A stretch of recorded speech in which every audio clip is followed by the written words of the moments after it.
বাড়িতেই যদি এত সুন্দর এবং টেস্টি নলেন গুড়ের সন্দেশ বানানো যায় তাহলে আর দোকান থেকে কিনে খাওয়ার দরকার কি আছে। তো বাড়িতেই বানিয়ে নিন এইভাবে। দেখতেও যতটা সুন্দর হয় খেতে কিন্তু তার থেকেও বেশি টেস্টি হয়। নলেন গুড় দিয়ে যে কোনো জিনিসই বানানো হোক না কেন সবাই কিন্তু খেতে পছন্দ করে। তো আমার মেয়ে আমার হাজব্যান্ডের খুবই পছন্দ হয়েছিল। তো বাড়িতে এইভাবে কিন্তু আপনারা নিজেরাই বানিয়ে নিতে পারেন, দোকান থেকে কিনে খাওয়ার প্রয়োজন হবে না। প্রথমে আমি 500 গ্রাম মতো দুধ নিয়েছি। আপনারা চাইলে কিন্তু দুধের পরিমাণটা একটু বেশিও নিতে পারেন। এখানে আমি গরুর দুধ ব্যবহার করেছি, আপনারা চাইলে কিন্তু এটা প্যাকেট দুধ দিয়েও করে নিতে পারেন।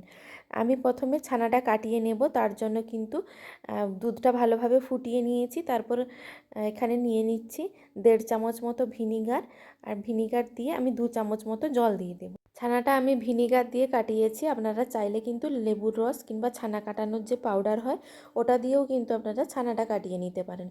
তো আমি জলও দিয়ে দিলাম, দিয়ে চামচ দিয়ে একটু মিশিয়ে নিয়েছি। তারপর অল্প অল্প করে কিন্তু ওই দুধের সাথে দিয়ে মিশিয়ে নাড়তে থাকবো। আমি গ্যাসের ফ্লেমটা কিন্তু অফ করে দিয়েছি দুধটা যখনই ফুটে উঠেছে।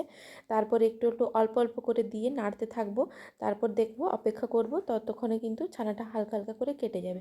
তো আমি প্রথমে অর্ধেকটা দিলাম, দেখলাম যে দুধটা কিন্তু হালকা হালকা ফাটা শুরু হয়েছে, কিন্তু ভালোভাবে ফাটেনি। আবারও অল্প একটু দিয়ে দিয়েছি, দিয়ে আবার নাড়াচাড়া করে নিচ্ছি, দেখা যাক পুরোটা দুধটা ছানায় পরিণত হয় কি না। দেখলাম যে এবারও ঠিকঠাকভাবে হয়নি, তাই আমি পুরোটা একসাথে যেটা ছিল দিয়ে দিলাম।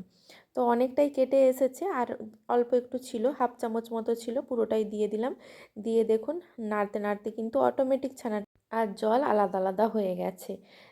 এই রকম যখন জলটা একদম পাতলা হয়ে যাবে আর ছানাটা ভালোভাবে আলাদা হয়ে যাবে, তখন বুঝে নিতে হবে যে ছানাটা পারফেক্ট কাটা হয়ে গেছে। দেখুন জলটা একদম আলাদা হয়ে গেছে। অল্প একটু ঠান্ডা করে আমি এটা ছেঁকে নেব।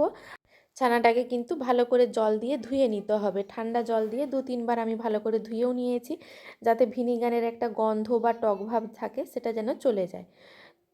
আমি জল ঝরিয়ে ছানাটাকে কিন্তু একটা ছাঁকনির মাধ্যমে রেখে দিয়েছি।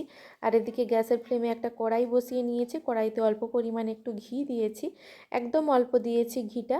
ঘিটা একটু গরম হয়ে যাওয়ার পরে আমি কিন্তু কড়াইয়ের চারিপাশে এরকমভাবে ছড়িয়ে দিচ্ছি, যাতে না কড়াইয়ের গায়ে আটকে যায়। তারপর আমি এখানে লিকুইড দুধ নিয়েছি, লিকুইড দুধটা এখানে হাফ কাপ নিয়েছি, খুব বেশি নিইনি, হাফ কাপ মতো লিকুইড দুধ নিয়েছি। ওই দুধটা কিন্তু দেওয়ার সাথে সাথে কড়াইটা যেহেতু গরম ছিল, তাই কিন্তু বেশ ফুটতে শুরু করে দিয়েছে। আর আপনারা যখন লিকুইড দুধটা দেবেন তখন গ্যাসের ফ্লেমটা যেন একদম লোতেই থাকে। তারপরে কিন্তু এই গুঁড়ো দুধটা মিশিয়ে নেবেন। তো আমার যেহেতু দুধটা ফাট মানে ফুটা শুরু হয়ে গেছে, তাই কিন্তু তারপরে আমি গুঁড়ো দুধটা ব্যবহার করেছি। তখন তাই কিন্তু গুঁড়ো দুধটা একটু দানা দানা বেঁধে গেছে, কিন্তু লাস্ট পর্যন্ত দানা ভাবটা অনেকটাই চলে গেছে। দুধটা ভালো করে গুলিয়ে নিয়ে তারপরে কিন্তু অনেকটা ঘনও হয়ে গেছে, আর কালারটাও কিন্তু অনেকটা চেঞ্জ হয়ে গেছে। এই সময় দিয়ে দিচ্ছি গুড়ের পাটালি। পাটালিটা কিন্তু আমি ছুরি দিয়ে টুকরো টুকরো করে কেটে নিয়েছিলাম। এই পাটালিটা দুধের সঙ্গে ভালো করে মিশিয়ে নিতে হবে। গ্যাসের ফ্লেমটা লো টু মিডিয়ামেই রাখতে হবে, খুব বেশি কিন্তু গ্যাসের ফ্লেমটা বাড়িয়ে দেওয়া চলবে না।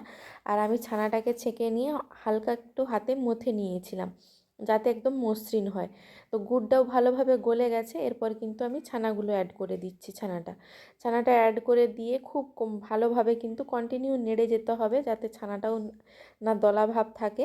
ছানাটাকে একদম মসৃণ করে তারপরে কিন্তু এরকম খুন্তি দিয়ে অনবরত নাড়তে হবে। নাড়তে নাড়তে দেখুন ছানাটাও একদম কিন্তু মসৃণ হয়ে গেছে। এইভাবে কন্টিনিউ নেড়ে যেতে হবে। আরও 3-4 মিনিট মতো আমি রান্নাটা করলেই এইরকম কন্টিনিউ নাড়তে নাড়তে দেখবেন অনেকটা দুধটা ঘন হয়ে যাবে। আর কড়াইয়ের গা থেকে যখন উঠে উঠে আসবে, তখন বুঝে নিতে হবে যে মিশ্রণটা একেবারে রেডি হয়ে গেছে। দেখুন একদম ঘন হয়ে গেছে। আমি আরও কিছুক্ষণ নাড়াচাড়া করে নেব, প্রায় 10-15 সেকেন্ড মতো নাড়াচাড়া করে নিলেই দেখবেন এই দেখুন কতটা সুন্দর কড়াইয়ের গা থেকে উঠে উঠে চলে আসছে, একদম কিন্তু কড়াইয়ের গায়ে লেগেও নেই।